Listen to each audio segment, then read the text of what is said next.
जैसा कि फ्रेंड्स आप सभी को पता है कि पीजीटी के रिजल्ट्स का अपडेट मैं लगातार आप सभी को देता जा रहा हूं, सब कुछ डिटेल में बता रहा हूं। दोस्तों इस वीडियो में मैं आप सभी को पूरा डिटेल में अपडेट देने वाला हूं दोस्तों, क्योंकि पिछली वीडियो में मैंने जब आप लोगों को अपडेट दिया था कितने लोग बाहर जाएंगे, कितने लोगों का फाइनल सिलेक्शन होगा, तो कुछ लोग थे जो बैकलॉग को भी ऐड करने बोल रहे थे।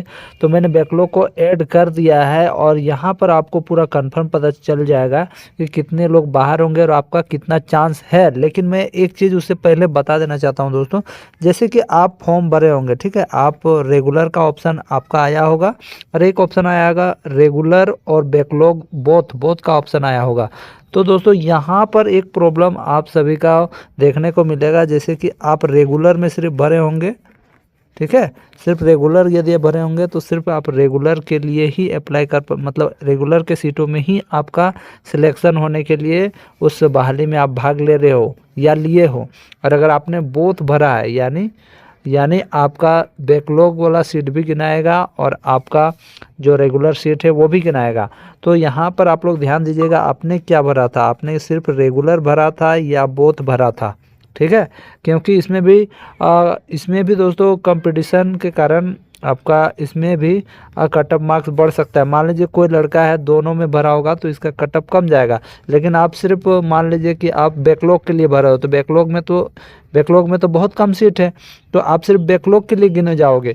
इसलिए दोस्तों ये बात ध्यान दीजिएगा, आपने रेगुलर भरा था या बोथ भरा था या सिर्फ बैकलॉग भरा था, ये ज़रूर कमेंट कीजिएगा, ठीक है।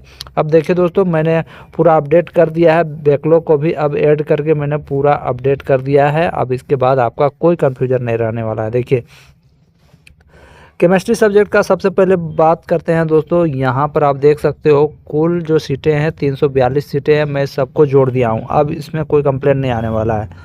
देखिए 1.6x अप्रोक्स थोड़ा ज़्यादा, यानी 1.5 यानी 1.5 गुना से थोड़ा सा ज़्यादा स्टूडेंट्स को आपका बुलाया गया है दोस्तों डॉक्यूमेंट वेरिफिकेशन में, ठीक है। 551 छात्रों को बुलाया गया है।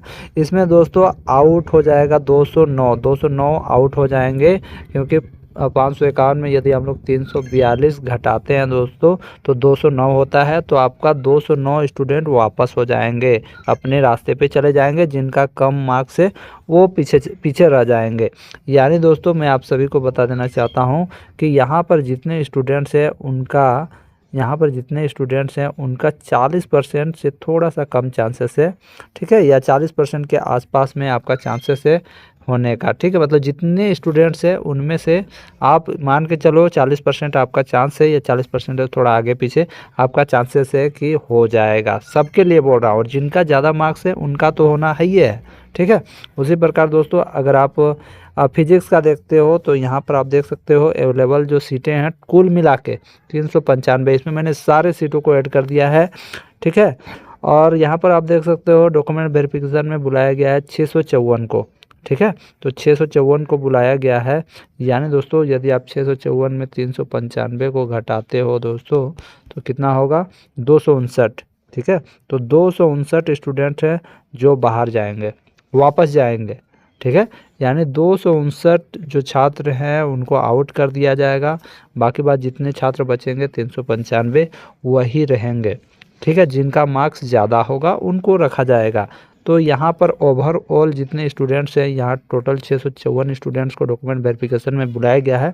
तो इनका जो चांसेस बनता है दोस्तों 40% के आसपास में चांस है कि आप सभी का हो सकता है। यहाँ पर 395 उनको लिया जाएगा जिनका ज़्यादा मार्क्स है, जिनका कट ऑफ ज़्यादा है, जिसका मार्क्स वो 120 के आसपास में, 130 है, किसी का 140 है, मतलब उतने क्वेश्चन उन्होंने सही किए हैं नॉर्मलाइज होने के बाद, तो उनका ज़्यादा चांसेस है। बाकी बात जिनका कम है उनको तो ऐसे ही छांट दिया जाएगा, आप लोग सभी जानते हो। तो यही है आप सभी का दोस्तों, मैंने यहाँ पर आप सभी को बता दिया कि आपका जो चांसेस है 1.5 गुना से थोड़ा ज़्यादा लोगों को बुलाया गया है। और यहाँ पर 259 स्टूडेंट्स हैं जो आपका वापस चले जाएंगे। उन लोगों को डॉक्यूमेंट वेरिफिकेशन तो भले ही करवाया गया है, लेकिन उनको वापस जाना होगा अपने रास्ते में। और यहाँ पर आप देख सकते हो केमिस्ट्री में आपका 209 स्टूडेंट्स को वापस जाना होगा। सिलेक्शन जो होगा 342 स्टूडेंट का ही होगा सिलेक्शन केमिस्ट्री में, ठीक है, कुल मिला के। और डॉक्यूमेंट वेरिफिकेशन में बुलाया गया है 551 को। और फिजिक्स में आप देख सकते हो 395 सीट हैं, तो 395 स्टूडेंट्स का ही होगा। 654 को बुलाया गया है, तो इस पे से आपका 259 स्टूडेंट्स को वापस जाना होगा। अब यहाँ पर आप देख सकते हो एक चीज़ मैं आप सभी को बताना चाहता हूँ कि किसी किसी का ओबीसी का 112 में भी हुआ है और किसी किसी का 120 में भी नहीं हुआ है। तो ऐसा सिर्फ ओबीसी कैटेगरी में नहीं हुआ है, जनरल में भी हुआ है, एसटी कैटेगरी में भी ऐसा हुआ है। सारे कमेंट्स मेरे पास आ रहे हैं, ठीक है। और जितने लोग कहते हो दोस्तों कमेंट करके सर मेरा 120 है, 21 है, मेरा होगा कि नहीं, तो आप लोग निश्चित रहे आपका जितने भी 120 से थोड़ा ज़्यादा है या आसपास में है उनका 70% चांस है कि आपका हो जाएगा। मेरे हिसाब से 120 से ज़्यादा प्रश्न सही है, तो 70% चांसेस है कि आपका एग्ज़ाम होना निश्चित है। 70% आपका चांस है, लेकिन 130 है तो एकदम निश्चित आपका यहाँ पर आपका जो परसेंटेज बढ़ के 80% चांसेस है कि आपका हो जाएगा 130 प्रश्न यदि सही है तो। और ऐसे बहुत सारे कैंडिडेट्स भी आ रहे हैं, लेकिन एक चीज़ मैं आप सभी को बता देना चाहता हूँ, यहाँ पर नॉर्मलाइजेशन का तो असर हुआ है दोस्तों, लेकिन एक चीज़ मुझे जो लगता है रेगुलर, ठीक है, रेगुलर और बैकलॉग ये भी मुझे लगता है प्रभावित किया होगा। क्योंकि मान लीजिए कोई स्टूडेंट सिर्फ बैकलॉग में भरता है तो वो सिर्फ बैकलॉग की सीटों के लिए अप्लाई किया है, ये आप लोगों को पता होना चाहिए। और अगर आपने बोथ भरा है तो आप दोनों रेगुलर और बैकलॉग दोनों पोस्टों के लिए अप्लाई किया है। तो मान लीजिए कि कोई स्टूडेंट 85 लाया है और वो सिर्फ बैकलॉग के लिए भरा है तो उसका कटअप में भी उसका अलग होगा, और रेगुलर और दोनों जो भरा है उसका कटअप अलग होगा। इस बात को आप लोग ध्यान देंगे। इस विषय में आप क्या कहना चाहते हो ज़रूर कमेंट करें।